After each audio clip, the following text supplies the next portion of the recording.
Hello friends, welcome to Ramasamy Kitchen.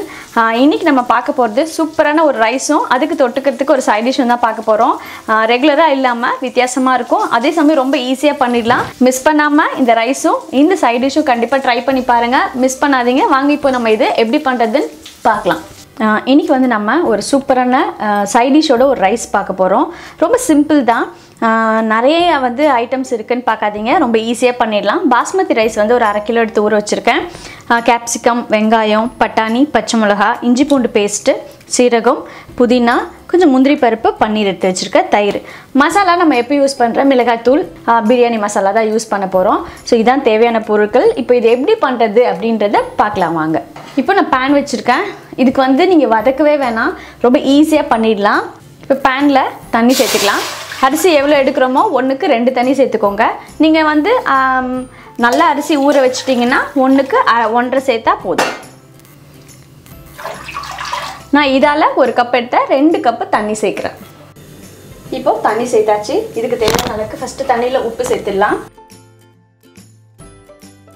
உப்பு லைட்டாக கரிக்கிற மாதிரி சேர்த்துக்கோங்க, அப்போ தான் ரைஸ் வெந்து வரும்போது உங்களுக்கு கரெக்டாக இருக்கும். புதினா சேர்த்துடலாம். இப்போ புதினா சேர்த்தாச்சு. இதில் நம்ம ஊற வச்ச பாஸ்மதி ரைஸை சேர்த்துடலாம்.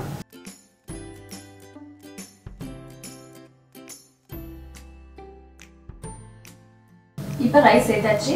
உப்பு புதினா போட்டு நம்ம பாஸ்மதி ரைஸை சேர்த்துருக்கோம். இப்போ இதில் நம்ம சீரகம், பட்டாணியை தாளித்து கொட்டிடலாம். இப்போ இதை அந்த அடுப்பு மாற்றிட்டு இப்போ இதுக்கு என்ன தாளித்து கொட்டுறதுன்னு பார்க்கலாம். இப்போ நான் பேன் போட்டுட்டேன். பேனில் நெய் சேர்த்துக்கலாம். நெய் நல்லா மெல்ட் ஆன உடனே சீரகம் சேர்த்துக்கலாம். இது வந்து ஒரு ஜீராவும் பட்டாணியும் சேர்ந்து ஒரு ரைஸ் தான், நல்லா சூப்பராக இருக்கும். இது ஒரு டேபிள் ஸ்பூன் அளவுக்கு நான் சேர்த்துருக்கேன். ஜீரகத்தோட ஃப்ளேவர் நல்லா வரணும் நம்ம ரைஸில். அது பொரியும் போதே நம்ம முந்திரி பருப்பு சேர்த்துக்கலாம். இதே மெத்தடில் செஞ்சு பாருங்கள், அப்போ தான் வந்து டேஸ்ட் உங்களுக்கு நல்லா சூப்பராக இதே மாதிரி வரும். முந்திரி பருப்பு கொஞ்சம் லைட்டாக கலர் மாறட்டும்.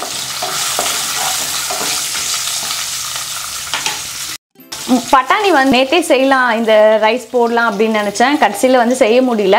ஸோ நான் பட்டாணியை வந்து உரித்து ஃப்ரிட்ஜில் வச்சுருந்தேன். அது அழகாக முளைச்சிடுச்சு, உங்களுக்கு நல்ல முளைப்பு வந்திருக்கு. ஸோ அதனால ஒன்றும் பிரச்சனை இல்லை, உடம்புக்கு ரொம்ப நல்லது தானே. இப்போது முந்திரி பருப்பு லைட்டாக கலர் மாதிரி இருக்குது. நம்ம ரைஸ் ஒயிட்டாக இருக்கிறதுனால இந்த கலர்லேயே இருக்கிற மாதிரி பார்த்துக்கோங்க. இப்போ நம்ம முளைக்கட்டின பட்டாணியை சேர்த்துக்கலாம்.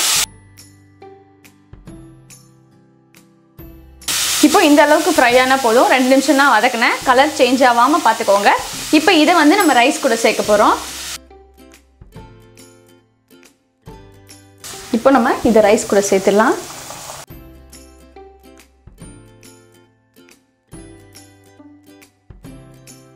இது கூட காரத்துக்கு பச்சை மிளகா சேர்த்துக்கலாம்.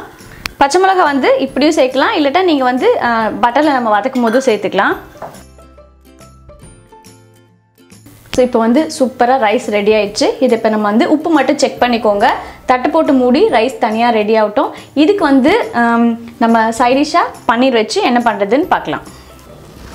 இப்போது ஒரு பாத்திரத்தில் தயிர் சேர்த்துக்கலாம்.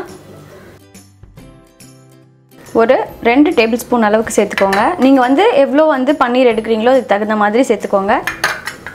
இப்போ இதில் தேவையான மசாலா சேர்த்துக்கலாம். பிரியாணி மசாலா 1 ஸ்பூன், சீரகப்பொடி டீஸ்பூனால் சேர்க்குறேன், ஸோ 2 ஸ்பூன் சேர்த்துக்கிறேன். மிளகாய்த்தூள் 1 ஸ்பூன், நீங்கள் காரத்துக்கு தகுந்த மாதிரி சேர்த்துக்கோங்க. கொஞ்சமாக கரம் மசாலா 1 ஸ்பூன் போதும். அது கூட கஸ்தூரி மேத்தி எடுத்து வச்சுருக்கேன், அதையும் நம்ம நல்லா கசக்கிட்டு சேர்த்துக்கலாம். தேவையான அளவுக்கு உப்பு சேர்த்துக்கலாம். கொஞ்சமாக ஆம்ச்சூர் பவுடர் சேர்த்துக்கலாம். கொஞ்சம் லைட்டாக அந்த புளிப்பு டேஸ்ட் வந்ததுன்னா ரொம்பவே சூப்பராக இருக்கும். பன்னீர்லாம் வந்து நம்ம டிக்கா மசாலா செய்வோம் இல்லைங்களா, அந்த மசாலா தான் இது.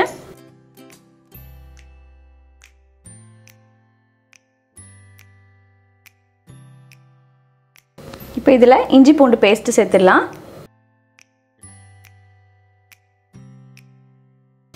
இது உப்பு காரம் எல்லாம் கரெக்டாக இருக்கா அப்படின்னு செக் பண்ணிக்கோங்க. இப்போ மசாலா ரெடி ஆயிடுது. நான் வந்து இந்த மாதிரி க்யூபாக கட் பண்ணி வச்ச வெங்காயம் சேர்த்துக்கிறேன். கேப்சிகம் சேர்த்துக்கிறேன். அது கூட அதே மாதிரி சின்ன சின்ன பீஸாக கட் பண்ண பன்னீரும் சேர்த்துக்கிறேன். நல்லா எல்லாத்தையும் ஒன்றா மிக்ஸ் பண்ணிடலாம்.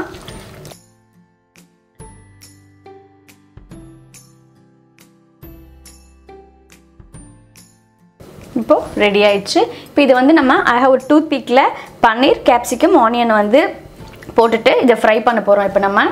இப்போ நம்ம வந்து பன்னீர் வந்து மசாலா தடவி ஓரமாக வச்சிடலாம். அது வந்து இப்போ நம்ம டூத் பிக்கில் போட்டு ஃப்ரை பண்ண போகிறோம்.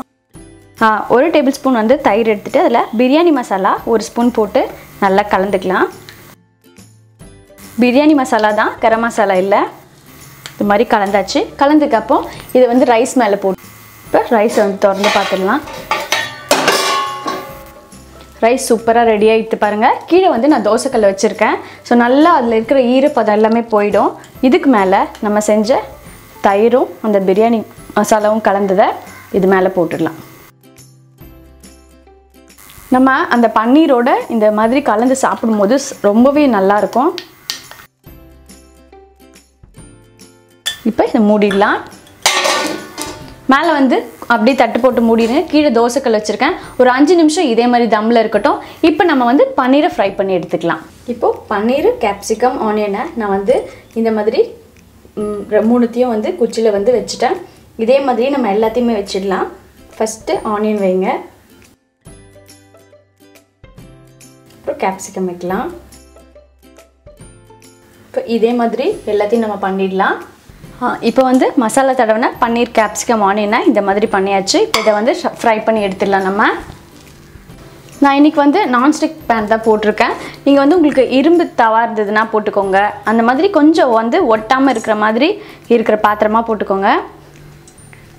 நெய் இல்லைன்னா பட்டர் போட்டுக்கோங்க. இல்லை எண்ணெயிலையும் நம்ம இதை ஃப்ரை பண்ணலாம். இப்போ இதில் நம்ம செஞ்சு வச்ச பன்னீரை இதில் போட்டுடலாம்.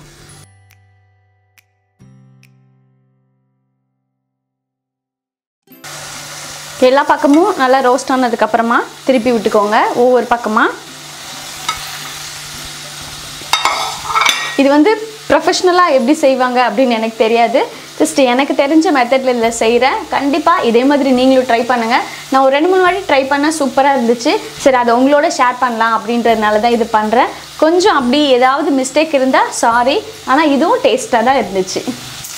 ஸோ நம்ம மசாலா நல்லா கோட்டாகி நல்லா கோல்டன் ப்ரௌனாக ரோஸ்ட் ஆகிடுது. அதே மாதிரி எல்லா சைடும் திருப்பி திருப்பி விட்டிங்கன்னா சூப்பராக ஆகிடும். இப்போ இன்னொரு பேட்ச் இதே மாதிரி நான் போட்டு எடுத்துகிட்டு ரைஸோட இதை எப்படி வந்து சர்வ் பண்ணி சாப்பிட்றதுன்றதை நம்ம பார்க்கலாம். சூப்பராக நம்மளோட ரைஸ் ரெடி ஆயிடுச்சு. இந்த தயிர் வந்து நம்ம மேலே ஊற்றிருக்கோம்ல, அந்த ஃப்ளேவர் ஃபுல்லாக ரைஸில் இருக்கும். அப்படியே கலந்து சாப்பிடும்போது ரெண்டுத்துக்குமே நல்லா மேட்ச் ஆகும். சூப்பராக இருக்குது பாருங்கள். நம்ம வெங்காயம், தக்காளி எதுவுமே போடலை, வதக்கலை, எதுவுமே இல்லை. ரைஸ் சூப்பராக ரெடி ஆயிடுச்சு. இப்போ இதை எப்படி சர்வ் பண்ணுறது பார்க்கலாம். பிளேட்டில் ரைஸ் எடுத்துக்கலாம். ஃபஸ்ட்டு சிம்பிளாக வந்து எந்த தண்ணி மட்டும்தான் நான் கரெக்டான அளவு வச்சேன். ரைஸ் வந்து குழையாமல் சூப்பராக வந்திருக்கு.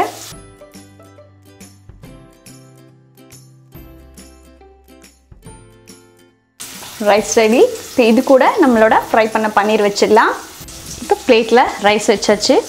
இப்போ அது கூட நம்ம செஞ்ச பன்னீர் ஃப்ரையை வச்சிடலாம். ரொம்பவே சூப்பராக இருக்குங்க.